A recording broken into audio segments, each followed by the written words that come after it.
Hey, everybody, welcome to Track Talk. I'm bringing you another episode from the archive. This is an excerpt from Live from My Drum Room with Clem Burke from September 12th, 2022. The great Clem Burke, of course, drummer for Blondie, Rock and Roll Hall of Fame inductee. And in this little excerpt, we talk about Clem being naturally left handed, playing a right handed drum set, but leading his fills with his left hand, like the great Ringo Starr. Many comparisons made there. We also do a deep dive into some big Blondie tracks. Dreaming, we get into a little bit, and it being an homage to Keith Moon, one of his heroes, and Heart of Glass, and a whole lot more. I'll put the link to the entire episode in there so you can watch the entire show. But I hope you enjoy this little clip. I'm going to attempt to play both of those tracks, Dreaming and Heart of Glass. Fingers crossed that they get past the guards there at YouTube. I hope you enjoy it. Come along for the ride. I'll see you on the other side. Thanks for watching. Thanks for listening. I'll see you in a little bit. I was going to say, did you ever consider when you were younger switching to left-handed? Did you, when you realized that you had this dominant left hand No, that you didn't? never did. Even when back in the day we would play at CBGB with Johnny Thunders and the Heartbreakers headlining, and I would use the drummer who was actually a big influence on me, a guy called Jerry Nolan. Some people I'm sure have heard of Jerry Nolan. He was the drummer in New York Dolls. And his kit was, he played a left-handed kit, but I would move it around to the, to the right-handed kit. Yeah. Yeah. It never really, it was just, I think it's a good attribute now to have. It just makes my playing a little different, as it does make for, Mr. Starr there, Mr. Starkey. Yeah. Yeah. No, I totally agree. You had great foresight. That's what I was going to say, is that I started off playing on a right-handed set, Okay. open-handed, and then Right. and someone said, "Well, you should switch and switch it around." And I wish I'd done what you did, and actually learned to lead with my right hand and have a strong left hand, because I think you're right. It gives you a whole different approach and flavor. When you play those fills, it's they just have this whole other thing. There's this mojo there, that's Yeah, it does. And then, but if I go around the drums, I just end up on basically essentially a double hit on the, on the right, on the left hand, to go around to be able to crash with my right hands, yeah. like an extended paradiddle. Yeah, and you probably don't even think about it anymore, right? I mean, Right, it's right. probably so Yeah. natural. Yeah, what I do think about is leading with my right quite a bit, because I try to do that a lot. Yeah. To have that ambidextrous aspect to my playing. And a lot of times, if I'm doing 16ths, I'll try to lead with my right, but it's very different. It's a whole other world when I lead with my left, especially when I'm doing 16ths on the hi-hat. I have so much more versatility as where I can move around, leading with the left. So, but I do try to lead with the right quite a bit, just to balance out my limbs, so have them both be, being able to articulate what I need to do either way. So I think you answered my question. So when you, like in Heart of Glass, for example, when you go to that 16th note pattern on the hi-hat, and it's a hand-to-hand thing that you're playing, right? Right. Yeah. And do you lead that with your right? Left You usually. lead with your left. Yeah. Yeah. Okay. Wow. Yeah. I got to try that. Or I mix it up, but mostly leading with the left. That's the natural way to do it for me. Yeah. Man, listening to those songs again, I mean, it's, I know I speak for a lot of people, I'm sure, that are watching too. The sound of your drums, there was just such a great, for lack of a better description, analog sound that you got from your drums. They just sound so natural and big and organic. Cymbals sound fantastic. I'm thinking you were probably playing the A Zildjian, like probably medium or thin crashes back then. Yeah, A's. Yeah. A's. And that's what I use now. I use A's again now. I was using A customs for some time, but I'm back to A's. Yeah. They're great. They're great cymbals. Yeah. Now that I had a bunch of those the vintage ones that came out for a little while. I think you guys actually sent me an Armin cymbal when I got inducted into the Hall of Fame, that you had everyone sign, which you were nice enough to send to me, which I treasure. Yeah. Oh, that's great. That's great. Congratulations on that. I know that was a little while ago, but yeah, it was a while ago now. But but worth mentioning, man. That's Hall of Fame. Yeah. It's funny enough. I've been involved with and played with actually 4 bands now that are in the Rock and Roll Hall of Fame. the most recently, my friends Annie and Dave from Eurythmics are being inducted this year. Right. And, I spent quite a bit of time playing with them in the 80s.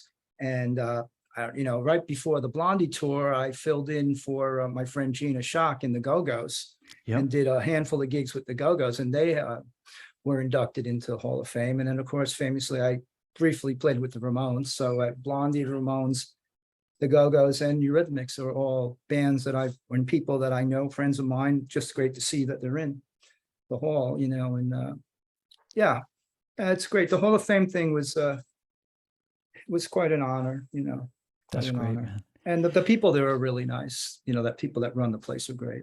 Yeah. Yep. I was thinking about that too, how I met you in the late 80s, early 90s. I remember us talking at a NAMM show, and must have been right when I started at Zildjian or not long after. And I think it was at a time when Blondie was taking it was like the late 80s.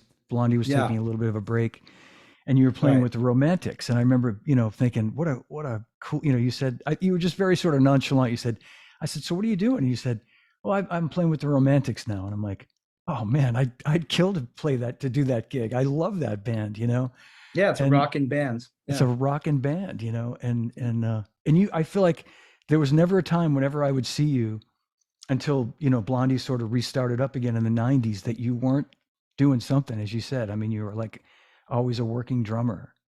Not an easy thing to do. And, Yeah, well, Blondie was the launching pad for all of us, and I was able to, due to the notoriety of the band, and people like us appreciated what I did and the success of the band. And I was able to kind of use that as a jumping off point to continue my career in the music business. And the Romantics, that was a fun gig for me. I was involved in a lot of other things while I was doing that with them as well. So it all kind of balanced out.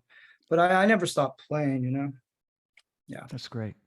And I think Blondie certainly gave you a platform to really showcase what you got, what you have, which I think is great. Yeah, well, when we started out, we were essentially a trio, with Debbie up front, but the band was just the guitar, bass, and drums. So it gave me quite a bit of room to, you can make the analogy of other trios, obviously the Who and things like that, where there was a lot of room to play the drums and kind of connect the dots with the arrangements and kind of bring certain features that I did into an arrangement that actually became part of the song, and it's because there was a lot of open space, in the early days. Yeah. And again, I was gonna ask you that, and I always assumed that those parts, that these like killer drum parts in Blondie tunes were, there was parts that you came up with, Yeah, wasn't a pretty much, producer or a songwriter saying, Yeah, pretty much, especially early on. Yeah. Something like Union City Blue later on with the drum fills at the beginning, or Dreaming, or things like that. It just kind of like coming up with parts. Yeah.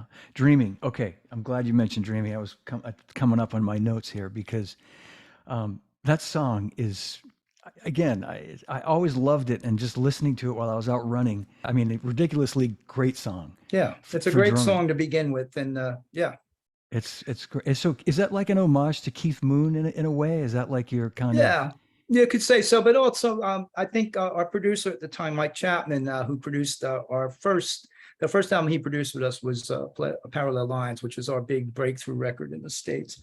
And when he came in to do that record, he was very particular about how he wanted us to work together, and he wanted every song on the album to be a hit. And so, he had a certain way of making records, which I enjoyed, but he would really bear down on the arrangements, and we'd all work together and make things as to the point as possible. And I think with the success of Parallel Lines, when he came back to do the second album that he did with us, E to the Beat, he kind of used a reverse psychology on me, especially in something like Dreaming, which kind of like I kind of had free reign to just go wild on it. And it was actually, I always mentioned, it was kind of a run through. And then by the time it was completed, testing the drums, going around the drums, and just kind of having fun with it. And everyone said, "Oh no, that's the take." And it might have been first or second take. Holy shit! I was amazed I was as surprised as anyone. It's got that fresh sound. Yeah. It's definitely overplaying in a good way. Oh, and it's a Yeah. yeah. And what you just said, Clem, yeah, I mean, you could see that, like, if you had to play that 5 times, by the Yeah, fifth time, it would have probably been hard to have that like that excitement that you have throughout yeah, that probably song. would have gotten a little more refined, and Yeah, yeah, I mean, I still have room to do whatever I choose to do when we play that song live. It's kind of like a high point of our set a lot of times, and it's yeah. always fun to play. It always gets a great response. The part where you're playing the groove like on the floor tom, like Right, and the riding the floor, bridge, yeah. and but it's almost like an homage to the Ramones too. Like it's got all these different sort of, like I'm guessing like influences that you've had and just.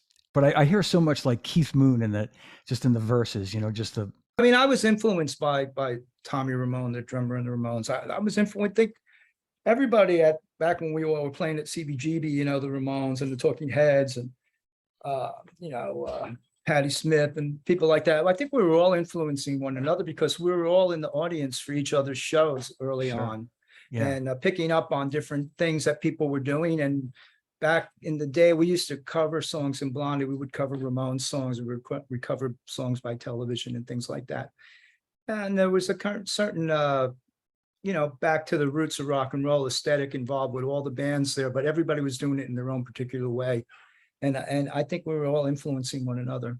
And Yeah. I think we bring that into the sound of Blondie today. It's kind of the sound of New York, CBGB, if you will. There's elements of that in the sound of the band to this day.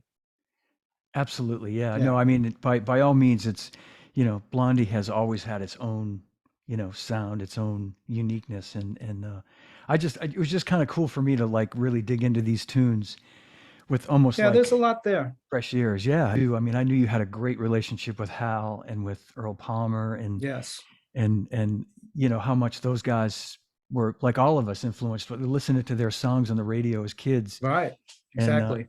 and I always love that about you, that you always would acknowledge, their influence on you and how you approach playing songs. And I mean, of course, they influenced people like Charlie Watts and Ringo Starr as well, so it yeah, kind of like continues that inspiration, follows through. And yeah, they were two of the best. I mean, what they did with all those, everything, obviously, as we know, from the Monkees to the Beach Boys to Phil Spector to Earl with Eddie Cochran and Little Richard and Fats Domino and Hal with on the Nancy Sinatra stuff. And I mean, it's yeah, just amazing catalog of songs that the both of them played on, which we were hearing on the radio and being influenced by, unbeknownst to us. We didn't know their names at the time, but as time went on, people, we would delve into things like that and find out more history of what those songs were about, and then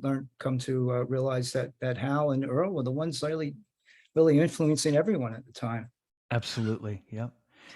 And, just jumping back for a second too, when just talking about the early stuff, the hits and just the records from the 70s and early 80s.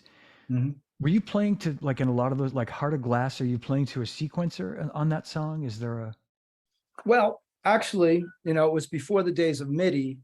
yeah, And what we did really was in conjunction with the arpeggiated sequencer pattern, which would go out of time after a measure or two, because it was an analog synthesizer, Roland synthesizer. So what we were doing was really, I kind of built my own click track with the bass drum. So we just did the quarter note bass drum in time with the 32nd note sequencer pattern. And we had to do it very piecemeal because it would, wow, as I said, it would go out of time. So I laid down the quarter note bass drum, and that essentially was the click track for that song. And then I played all the other drums on top of that. And we just programmed we recorded the synthesizer and the bass drum together, piece by piece. yeah, And that's yeah. how it started. And then the rest of the stuff was on top. Because when you listen to it, it sounds like if you made that record today, you'd have a click track, you'd have a sequencer or something, to line Right. everything all up the way it's all lined up. But Yeah, it would be midied and the sequencer would be midied and the click track so it would be in complete time. Yeah, yeah, perfect time. That's Yeah. amazing that you were Yeah, able to we had do to that build then. that up. Yeah, we had to build that track from the bottom up that way. It was a work. It was a bit of work, it took some time. Because I mean, I had to just sit there and just do quarter notes on the bass drum in conjunction with the sequencer pattern. It, you know, not the most exciting thing to be No. doing, but it worked out, definitely worked out. And we thought we were experimenting with electronic music. We never thought it was going to be the hit that it became. Yeah. And it was a Well, big open door opener for us in the States. it's, I remember when you were nice enough a year ago to come on the tribute to Charlie Watts, that All show right. that I did, which was great. And thanks again for doing that. And you made the comment about, Charlie and having Miss You, and you and Blondie, you having Heart of Glass. And I think you mentioned Carmine, Do You Think I'm Sexy? But, Right. you know, I think Charlie would forgive me, but, there's like Heart of Glass has just so much going on. There's just so much. That's such a happening tune. You could never dismiss that as as another disco song. I think anyway. I think it's just, it's just a great feeling tune. As is Miss You, of course. Yeah, the Heart of Glass, I mean, it kind of has a new wave attitude to it, or a punk Yeah, rock attitude at the same time of it being a dance song. And yeah. that's it. Yeah, and Debbie's voice, of course. I mean, she's, just one of the all-time great singers that Now Debbie's lest me great. not I mean, forget. Yeah, her glamour gets the glamour it has it where people overlook her creativity and her amazing songwriting talents, and especially with the lyrics. Debbie's amazing. yeah, She's yeah, to this day, absolutely. she's great. To back up for 1 second, and talking about what you did to sort of build up from the bottom of Heart of Glass, had you had any experience prior to that? Because those were the early days of like sequencers and click tracks. And had you had experience playing along to a click or something with time that was, for No, lack I of a. mean, we didn't really use a click track on any of the Blondie records, Yeah, back in the day. Sometimes producer Mike would be in the studio conducting us and conducting me, or kind of helping the track move along. But no, that was an experiment. We had that early rolling drum machine, and that to put that sync that up with the drums and everything was a bit of a job too, because to make it all be in time, and have it work, a lot of things going on there. But yeah, no, I hadn't had any, I was always open-minded to any ideas people would come up with, in the studio, see how it would go. That's a big thing. I think when you're working with other people, especially if you're a drummer, you have to be open-minded to other people's ideas, and, bring your ideas in, but just kind of be up for trying things out, not to dismiss things like immediately, like, oh, that's not going to work. Or we're going to, just kind mm-hmm. of go, kind of work together. Yeah, Yeah, but good, that was the good first advice. attempt at doing something like that. Yeah, Then we followed that up when we did the song Atomic on the E to the Beat album. hmm, Kind of a similar thing as far as working with sequencers and drum machines. yeah. And when you do that song live now, is there like a click going on to keep it all? Oh, Heart of Glass. Yeah, Heart of Glass. Yeah, there Yeah, is the drum machine and the click. It's all MIDI together now. yeah. Yeah, I play to a click. I would The I would have live thought show so. is about maybe 40% to clicks and programs, and the rest is freeform. Yeah, It's a yeah, good balance. Certain songs, when there's sequencers involved and programming, you got to play to a click, to yeah, keep it all in sync. yeah, I mean, I enjoy playing to a click. It's great. It's really fun. yeah. You're obviously really comfortable. You're really, A lot of comfortable doing. times, a lot of times I'll start the song before the click starts, just to make people a little anxious. And then when the click comes on, it's in time with the song anyway. So that's kind of That's funny. that's pretty great. Yeah, yeah. That wouldn't be me. No, I remember seeing you do Heart of Glass, and I thought I remembered you seeing with maybe headphones at the time. Right, Yeah, and those, because you get to really stretch at the end of the tune. You start playing all those fills during the sort right. of the vamp, and it was just right there. It was like, just perfect. Everything was right in there, and Yeah, um, that's definitely to a click with, because the sequencer's going in, the drum machine's going. yeah, yeah. Those programs are happening during the body of the song. All right, the moment you've been waiting for, Dreaming and Heart of Glass by Blondie.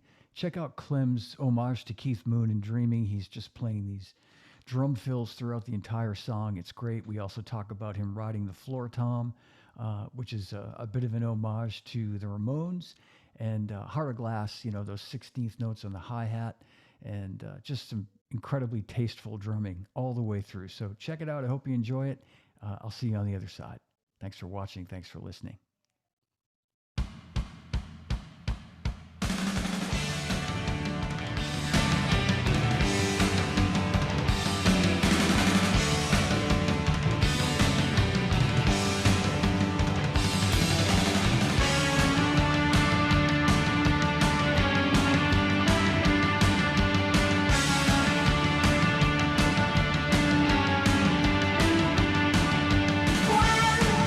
I met you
All right, well, that's my show. I hope you enjoyed it. If you did, give it a like, leave me a comment, let me know what you think. As always, I do appreciate you watching and listening. And remember, you can download all these episodes as podcasts on all the podcast platforms. I appreciate your support. And remember, no drummers are ever harmed during Track Talk or Live from My Drum Room. And drummers, when in doubt, leave it out. All right, until next time, thanks again for watching and for listening, and I'll see you soon. Thanks.